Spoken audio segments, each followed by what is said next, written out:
You are listening to the United Nations of Horror. A bit of a warning for the listener. This podcast contains spoilers. I am Dracula, and I have indeed warned you. Now, with that out of the way, onto the show.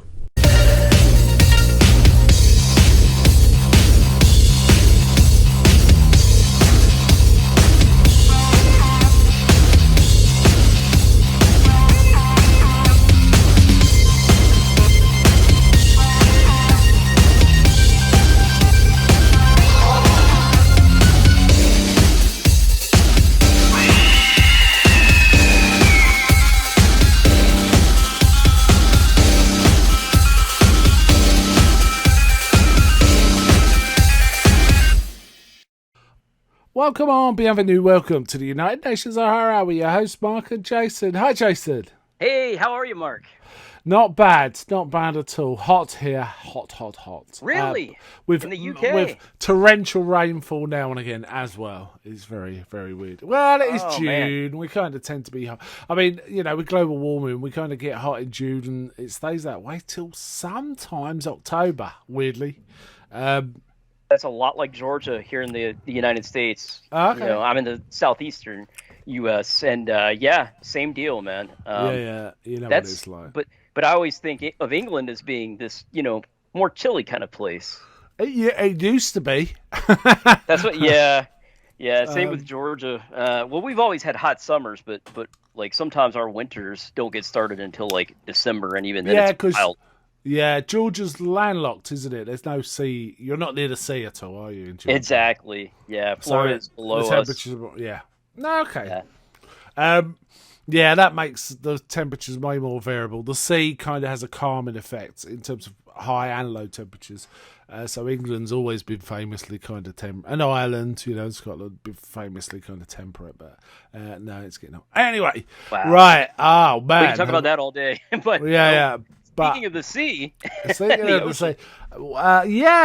Now, Lost Continent is what we're covering. A Hammer film called Lost Continent. Now, how did we come to this?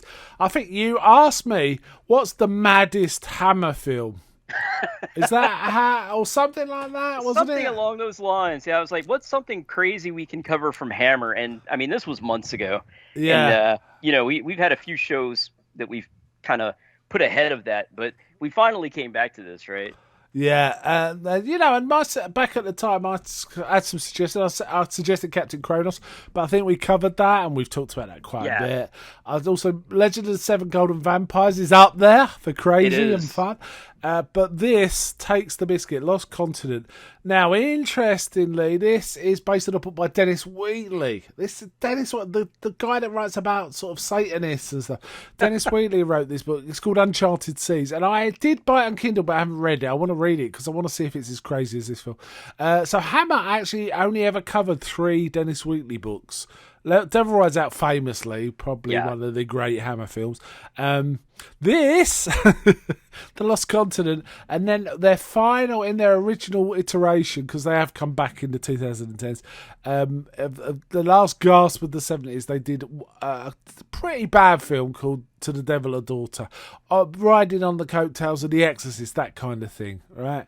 Not a great film, it has to be said. And it's got its own unpleasantnesses around it, and I'm not a fan of the film for many reasons. One of them is there's an underage Nastasia Kinsey getting naked, which I'm kind of amazed that was allowed. Yeah, it's not good. That's creepy, man. Yeah, it's creepy. But it is a bad film as well. You know, there is that. Anyway, so Lost Continent. Yeah, I did ask for some feedback. Now, some of the feedback won't make sense until we talk about the film, but I'm going to read it anyway because it'll give you a laugh. But let's. First one was from Ian Davis. He said, "Balloon Girl. Never worked out if it was because of the actual balloons." Yes, we'll explain that one later. Oh yeah, well we got to get into the balloons for sure. Yeah. And John Sauder, hi John, then said the film is based on the book in Uncharted Seas by Dennis Wheatley. Knowing this, I wonder how much more bonkers the original source material is than the movie, because Wheatley is pretty out there. He is quite out there. I really like The Devil Rides Out, the written book. I'd like to read that actually. It's really interesting. Yeah, the film is very well written in terms of condensing the material, because he writes at length about all sorts of occult stuff like numerology and certain, you know, religions of Himalayas. There's all this in there, but they condense it down. You know, I think it's famously, there's a section where Duke de Richelieu has to justify why he wants to go upstairs and look at Simon's place, and it's like 5 pages of exposition going on about, you know. Oh wow! And in the movie, it's like, you know, it's like 2 lines. It's like, it says to Duke de Richelieu, or his friend, the friend of the Duke, Rex, says, "I didn't know you were interested in astronomy," and the Duke's like, "I'm not." Which lays out exactly, you know, stuff like that. But famously, the book is kick-ass too. Anyway, he continues. I also believe Michael Carreras directed, which seems unusual. Now, Michael Carreras, a big producer in Hammer. Him and I forget, Anthony Hines, I think his name was, were the big producers. But Michael Carreras, I think they sacked the director and he took over. Right, which might explain some of the craziness. Yeah, that does kind of explain some of it. I'm familiar with seeing his name as a producer on many classic Hammer films. The only movies that I've seen of his as a director or part of the Mummy series, probably Blood of the Mummy's Tomb. But that's a guess. I don't know off the top of my head which one he directed. Kevin Matthews, hi Kevin, doesn't hold back here. And says, quite horrible, but also quite mesmerising, and features some entertaining creature design at the very least, but quite horrible. It's a below average film and one of the lesser Hammer films. I'd probably still buy it on Blu-ray if it was released by Indicator, though, considering how well they've treated numerous other Hammer movies over the past few years. So he'd buy it even though he doesn't like it. So yeah, it's a lesser film in some senses in that hardly anyone's seen it. But you know what? It's quite entertaining.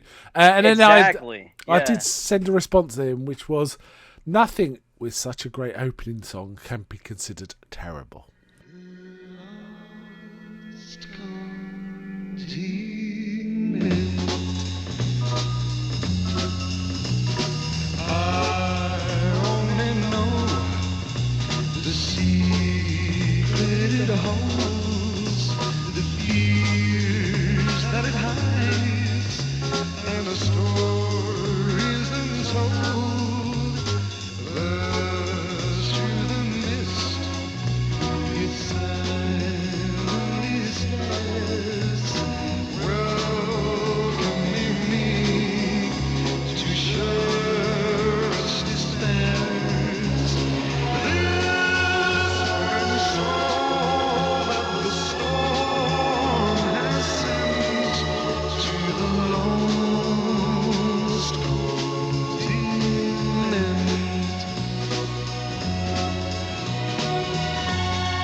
What a song! It's so weird. Weird. They went with a cheesy lounge singer vibe to open this movie. I was like, what am I watching when this first opened? Just because of that song. It's so odd. And then we come to that. Well, we'll get into it. Yeah. No, strictly speaking, this is like an action-y adventure drama film, right? It is. But they throw in all these mad creature designs and other stuff, which we will get into, that kind of make it a horror film. So yeah, it's and the film has been called the strangest film to come out of Hammer Studios. Yep. That's saying something. That is really saying something. But I think I would have to agree. I've seen, not every Hammer horror film, but I mean, I've seen a vast majority of their catalog now, and I love Hammer. And I gotta say, yeah, this film is nuts, just off the rails. It's bananas. They've got this weird cheesy music by a band called the Peddlers at the beginning. I say weird cheesy. It's awesome, as you've heard. I mean, I kind of love it actually. Yeah. I think it's going to be my ringtone. In fact, when we started this call, I was playing it. I was just watching it, and I was playing it down the line to you. Yeah. Right. And honestly, the logic of it kind of feels like the sort of film you'd get if a kid wrote a film. Whenever something boring happens, just throw in some mad toy thing. It's like a kid with a toy octopus and a crab monster and soldiers of various sorts, which I don't want to mention yet. I want to save that till we get there. But yeah, gotcha. And all the weird stuff happens really at the back end. All the really weird stuff happens at the back end. It starts off intense. It's an intense drama. Let's reel it back. It starts with a burial ceremony, doesn't it?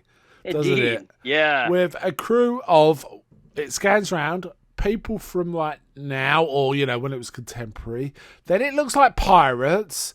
Then it looks like conquistadors and priests. And all from different time periods. Spanish ladies. It's mad, right? It's a mad opening.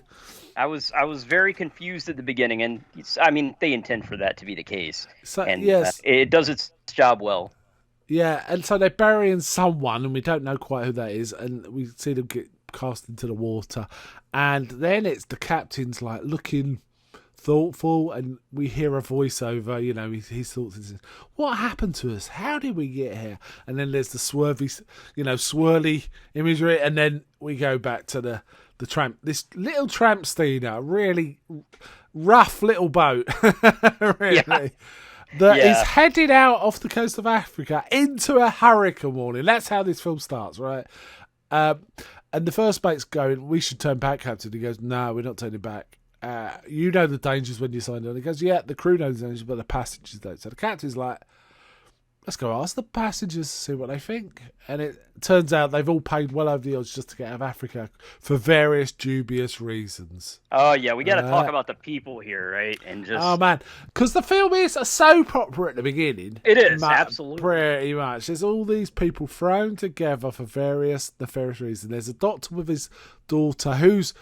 she likes the blokes. Oh, she likes does. the men. She does. Oh, does she? But he tries to be controlling, but it turns out he's been involved in indiscretions, let's say, with his patients. And it's like, is it sex or has he done dodgy operation? What? Or is it a bit of both?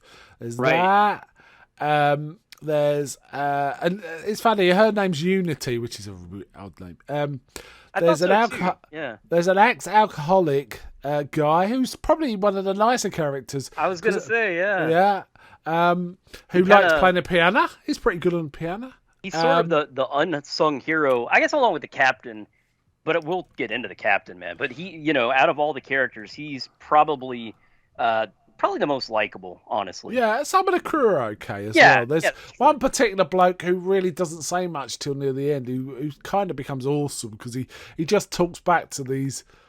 Well, we'll get to it when we get to it. There's a woman, a German woman, I think, who's slightly older than. She's getting on a bit. She's a wife of someone, but basically she's trying to get out of this place in Africa with all these bearer bonds. She's got this fortune. She escaped from her husband, who was preventing her getting to her son. We find out. Right. Basically. Her son is in Caracas, which is where this was heading. And then there's another sketchy bloke with a porn tash. Oh my gosh, that handlebar mustache.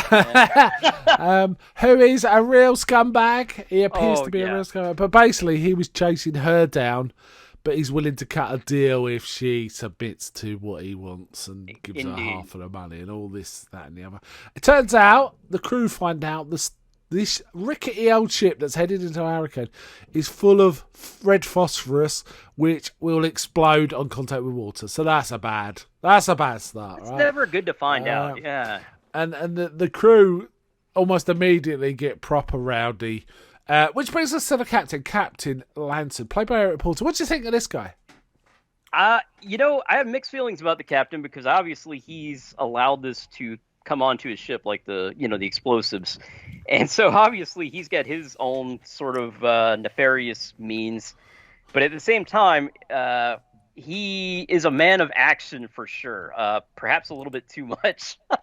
He's a proper alpha male. I quite like that about him, yeah. isn't he? And he's quite a striking looking man. He is. And it's Eric Porter played him. I really like this character, actually. He's not the nicest character, and basically says, I took it all on because I wanted one more Voyager. He's basically sick to death of the whole thing. So he got paid a lot to take all this really dodgy stuff onto a boat. But the crew don't know about it. They soon kick off, though. And they mutiny. Basically, they mutiny. Really and we start fast, seeing, too. Really fast. In the middle of a hurricane. Yeah. And it's like, man. They're trying to get like the lifeboat, while the hurricane is going on. And I'm thinking, going out into the hurricane, in this little boat is probably not the best of ideas. I have to say one of the biggest complainers is Michael Ripper, the famous Ripper. The Ripper. Now I had to laugh because he's credited as sea lawyer, like he knows all the legal. They just credit him as sea lawyer. Oh, really? I didn't notice that. Yeah. They got some dodgy cast naming in here. Like there's a I'm not sure if he's Chinese or Japanese character, but his name is Harry Carey. Oh. Couldn't get away with that nowadays. No. So anyway, the mutiny. Also, the ship's broken down and it's starting to flood. There's all this phosphorus on it. The pumps are broken. How this ship actually doesn't sink, I do not know, because they never actually explain that they fixed anything. But in the end, the captain decides they're gonna abandon ship too, right? Yeah, after he's like shot at the mutinying crew, one gets hung by mistake, right? Or something. Yeah, I can't remember. I think is it the first mate? I can't remember now. Yeah, I'm blanking on it too. Someone like jumps and I guess he's attached to the rope. He gets accidentally tangled in the rope around his neck, basically. Yeah, I was like, of that looks mean. Meanwhile, some people fall in water and we see the Doctor eaten by sharks. Oh, yes. You got to love the Jaws. We're still in the first act here, right? We're still in the first act. Yeah. and the daughter's glad. I know. Also, we see the daughter with with the alcoholic bloke, don't we? I like that. In bed with the alcoholic bloke, yeah. She's like, I'm not feeling well. I'm going to go lay down or whatever. And so we think, she's, not feeling well. And no, she's feeling just... She's having some sexy time with Harry Tyler, the alcoholic, and there's all this smooth jazzy music playing, which reflects the opening song, and then they're all, don't they? I can't remember now. They abandon ship, then they get back on it after the hurricane. They fight. They do eventually abandon ship, and they kind of go out to sea, and that's where the Doctor actually. He gets eaten, and also the alcoholic guy gets his booze in, and he kicks off, doesn't he? Because the girl, Unity, the daughter, gives him a drink, and he says, "I told you I don't drink," and he gets really angry, and she goes, "You should drink. It might make a man of you," and she runs out, and then he's like, and the barman just laughs, right? The barman's very, very jolly for all this, and he says, "Are you having a bit of trouble, sir?" And he goes, it's just, I think she needs a firmer hand. Yeah. And the barman's like, "I don't think that's what she needs, sir." That made me laugh. And then she goes out on deck and she meets the skeevy Porntash guy. That guy gets around, doesn't he? Yeah, and then they start kissing, and then a giant octopus attacks them. As it, why not? Right? Yeah, sure. I mean, octopusy tentacle thing attacks them, pulls that guy over the side, and the girl's kind of traumatized. And in the meantime, they realise they're in this weird still part of sea where nothing's happening, and they're surrounded by seaweed, which turns out to try and attack them. The captain gets a bit on his arm, and it's having a go. It's like carnivorous seaweed, right? Yeah, like attaches to the motor of the ship. I believe, the propeller. Oh, yeah, it's around all the seaweed. So they realise, well, we've got to dive down, but it's carnivorous. So they're not doing anything, right? No, they just going on to half rations and all this kind they of just stuff. get pretty much pulled in at that point to the, I guess you would say the lost continent. Yeah. Which is not really a continent. It's like no, it's not. It's not. Well, it's not a continent. It's lost in the. It is, but only in the sense that people get lost in it. Yeah, it's almost like a tiny island made up of this seaweed stuff and a lot of trash and old ships and boats, old boats that yes. kind of stranded forever. And Lots they of talk boats. about the sides being caved in on the boats, but they don't sink because the seaweed's going to support them. Then this girl turns up with these massive balloons attached to her. Like they're using these weird shoes and balloons to walk across the seaweed. That's one way to put it, Mark. Large balloons indeed. Wow, she was. Yeah, she Sarah, was. I believe is her name. Yeah. Dana Gillespie. She's an Irish actress, well known for her cleavage, and we see plenty of it in this film. She's very beautiful and very buxom. I was like, oh wow, okay. Yeah, and she kind of explains she's Sarah, and she was born there. She says, right? She was born there, which means there's a whole sets of generations around. Well, let's face it, the people they encounter. There's some guys that look like cavemen. Frankly. Oh yeah. So it's hard to work out what is going on. Anyway, the big reveal is there's Spanish conquistadors here as well, and you can't avoid the joke. No one expects the Spanish Inquisition, because if there's a film that applies to, it's this film, right? Absolutely. Because like, where did this come from? Yeah, she says they're going to kill you, and they start shooting back. So they're obviously got better, more modern guns than the conquistadors. So they managed to fight them off. Oh yeah, when they attacked the ship, yeah. They've also got balloons and weird like tennis bat shoes. Yeah. You know, those sort of shoes. Snowshoes. They're kind of like snowshoes. There you go. Yeah, what is with the attire, the balloons? I was wondering, is that supposed to be symbolic of something? And I don't think they ever really tell us. No, the balloons are supposed to make them lighter, but the fact is these guys are wearing armor, so that's ridiculous. Ah, okay. Right? Gotcha, yeah. Oh, yeah. Looks like some so, medieval armor in some cases. Yeah, well, conquistador kind of armor. Yep, exactly. Anyway, Sarah just scarpers, and for some reason they go after her, and they take a boat and they land on this little islandy thing, but then a giant crab attacks them. As you would expect. Oh yeah, why not at this point, right? So they're fighting off this crab. One of them gets grabbed, and then a giant scorpion thing appears and starts fighting the giant crab. Now, practical effects, they're rubber monsters, but they're fun. I was just like, oh man, okay, I didn't realize this was a kaiju film. Yeah, it kind of is. Just suddenly, it becomes that. And I mean, I gotta say, I really enjoyed this fight sequence. I was kind of excited for it. I was like, oh yes, this is awesome. Yeah, I mean, if they'd have shrunk the set so it looked like they were made bigger monsters, it would have been full on kaiju. That's Absolutely. how it looked, right? And they just leave these monsters fighting. But then it turns out we then get a shot of inside this other ship where these bad guys are with, and it's a full on Spanish court from medieval court, isn't it? With inquisitors and prayers and a boy as the leader called El Supremo. A boy about 15, would you say? Yeah, I would say so. Oh, and they capture one of these guys. I should have mentioned they capture one of these guys who keeps going about El Supremo will kill them all and all this. And El Supremo, man. and they mention this boy, and I like the guy that hasn't talked up to this point starts going. He's the spokesman of God. He goes, God doesn't need an interpreter. He gets really annoyed. And whenever he sees Eddie, he does not care. At one point, he's brought in front of the El Supremo, who's got supreme power there, and he's going, you're wet behind the ears. I'm not listening to you. Something like that. It's like, he doesn't care. No. It's very funny. He doesn't. Yeah. It's, the whole thing is crazy. Again, just, man, it's like, where is this going? You know, but I will say it kept my attention the whole time, Mark. Yeah. Like, there was one like of the guys.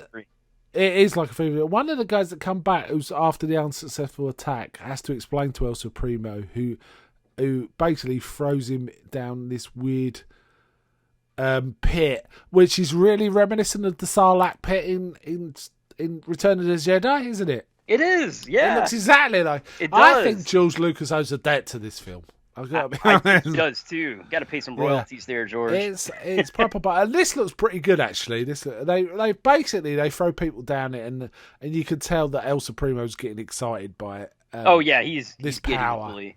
Yeah. But then, so they capture some of our guys as well, who won't take any nonsense from this young lad. But then the captain turns up with guns and basically says, "We're getting out of here," and all of this sort of stuff.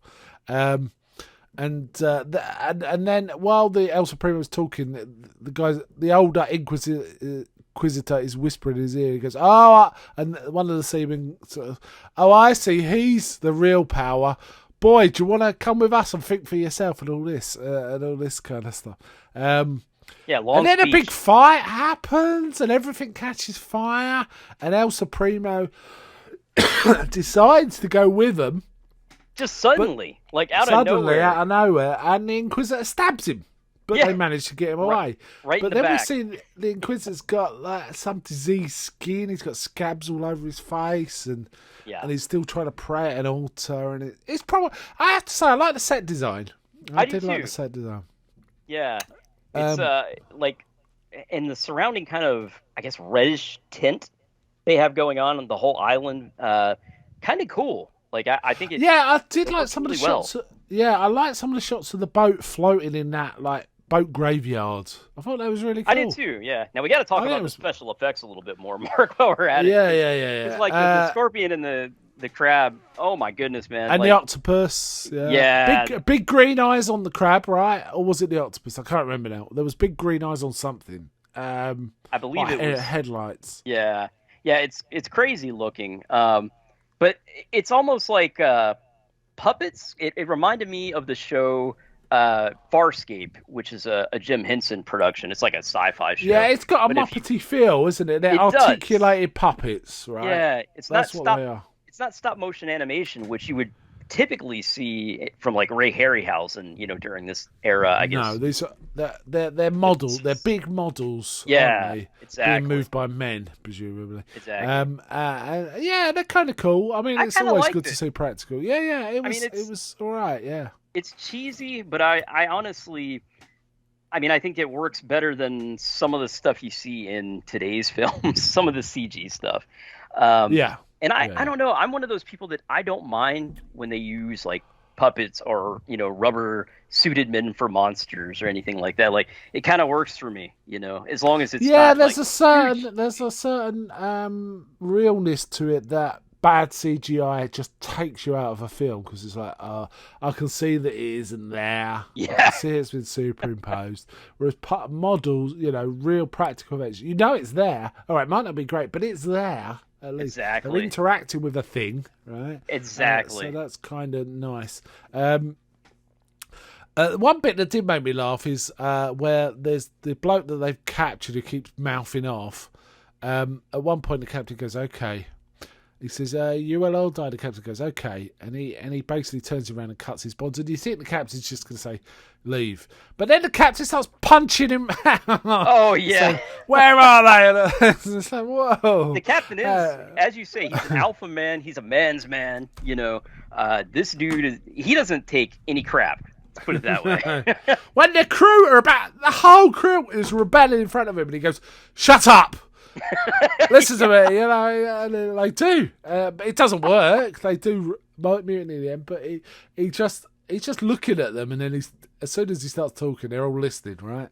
So it's that kind of. I liked him. I thought it was good. It reminded me. It's kind of a British Gregory Peck with a bit more steeliness to him. It was that kind of guy. I like how he unties the prisoner though, because he's trying to figure out, I think, where they are or something like that, and just basically beats the ever living hell out of him to get information. And sequences like that, it's just like, what?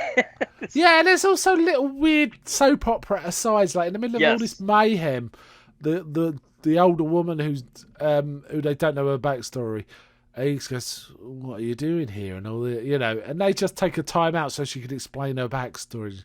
And it's like, what about all this? What about the seaweed and the octopus? Yeah. Like, where are we going? This. I think the example you gave of like a kid writing this script is very accurate because it's so all over the place. It's like, okay, first they're gonna do this, then they're gonna do this, and they're gonna do this, and it's like someone was on a caffeine sugar high and just typed out this script, and they were like, "Yep, this is what we're doing." Yeah, there's a beginning of one of the Toy Story films. I think it might be Toy Story 3, where Woody's doing something and it just keeps changing what he's doing, and like spacemen come in and you find out it's a kid playing, just bringing all their toys in, and it does feel a bit like this. It does. Yeah. So also the Spanish ship catches fire, but the monks decide to stay there praying while everything's burning around them. But some of that crew, the various mixed crew, go with the new people, don't they? And they're saying, "Come with us if you want to live." It's that kind of thing. Yeah. And they do notice the fire is making the weed recede. So you got a feeling, is this how they're going to get out? If they figured out a plan to get... But it doesn't end like that at all.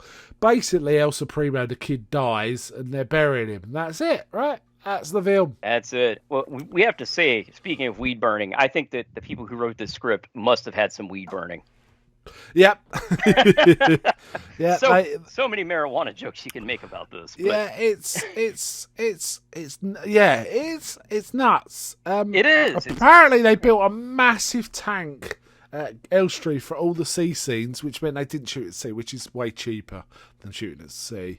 And Michael Carreras not only directed, he wrote a lot of this.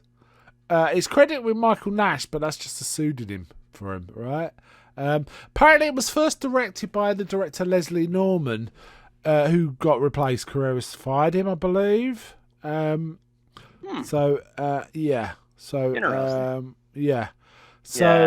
that has to be some of the story, right? As to why it's so bonkers.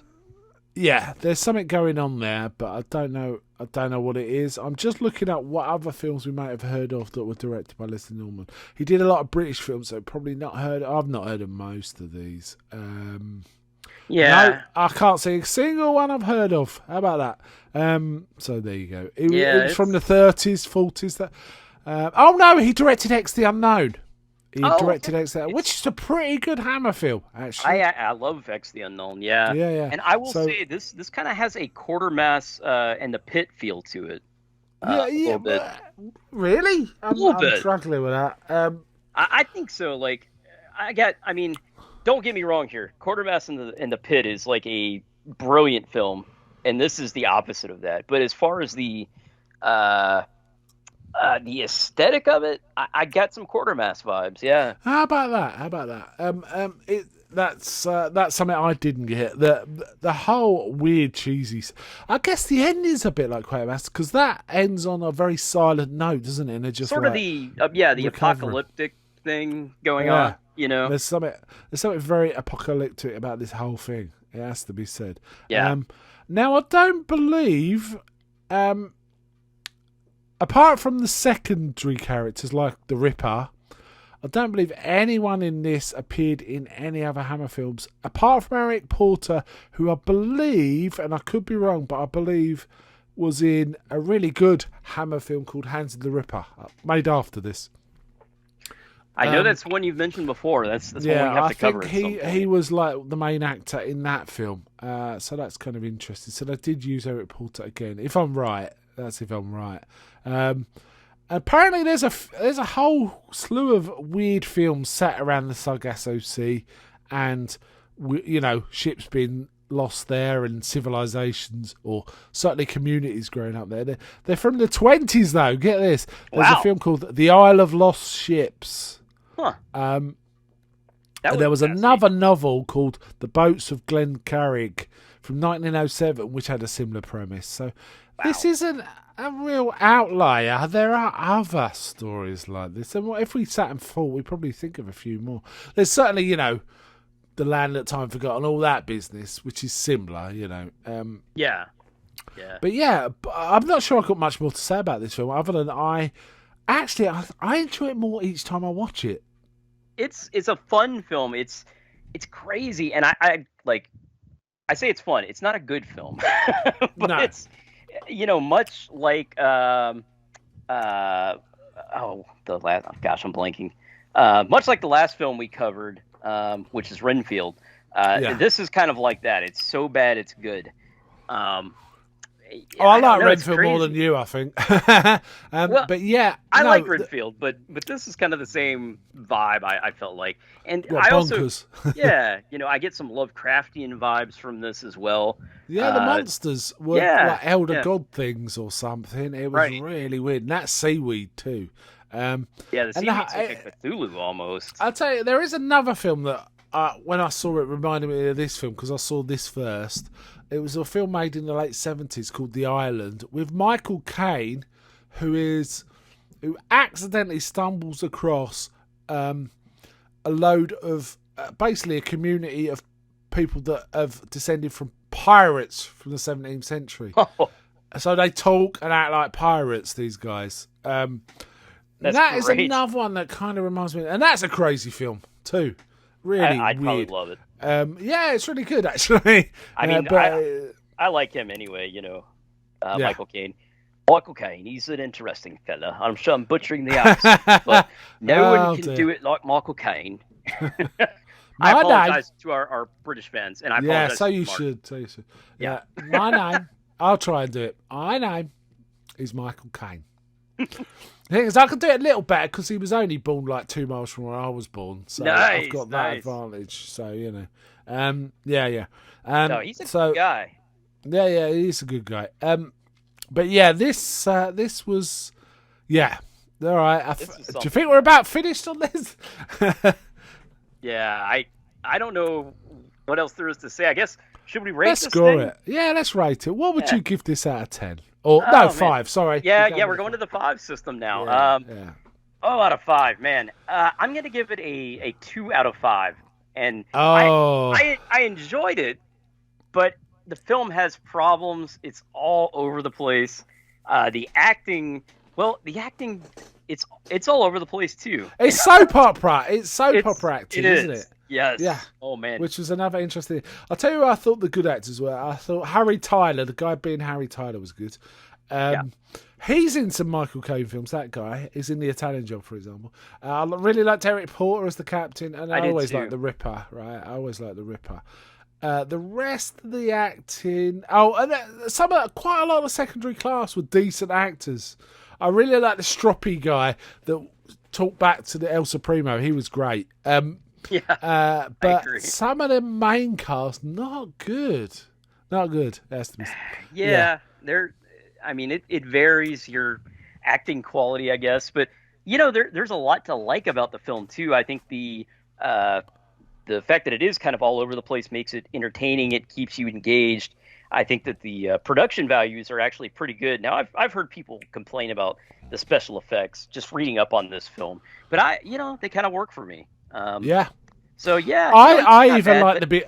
I like the opening song. I know it's super cheesy, but I like it. It's so bonkers for a Hammer film. There is another Hammer film with a mad song, which is Lust for a Vampire. It's got a song called Strange Love. That's amazing.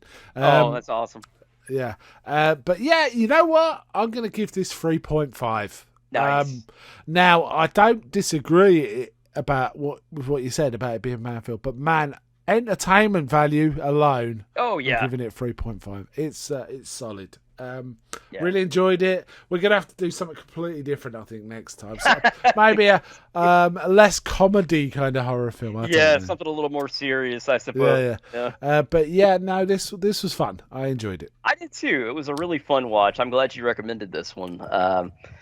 Like I say, I think if you like Hammer horror, it's something very different from them, but I think it's worth watching. It's definitely got some of the horror elements in there, but it's also got your soap opera. It's got a little bit of everything in it, and the pacing is just like nothing you've ever seen. Yeah, the whole vibe of it is an adventure film in the Indiana Jones style, or the 40s serial style. Right? If they remade this now, it would be pretty damn great, I reckon. Oh, yeah. You can even turn it into a TV series and just, each week something mental, one of the more mental things happens, and things like that. Yeah. It totally work. Yeah, I think you could. Yeah. All right, let's wind up there. The United Nations of Horror is a podcast about all things horror. From thrillers of yesteryear to today's modern horror, we are here to present fun and intelligent conversation about the genre films we love. Join us and please help spread the word about the United Nations of Horror podcast and videocast to horror fans across the globe. Find the podcast on all fine podcasting services. Join us on Facebook by simply going to facebook.com and entering in United Nations of Horror. You can also find us on YouTube by going to youtube.com and searching for United Nations of Horror podcast.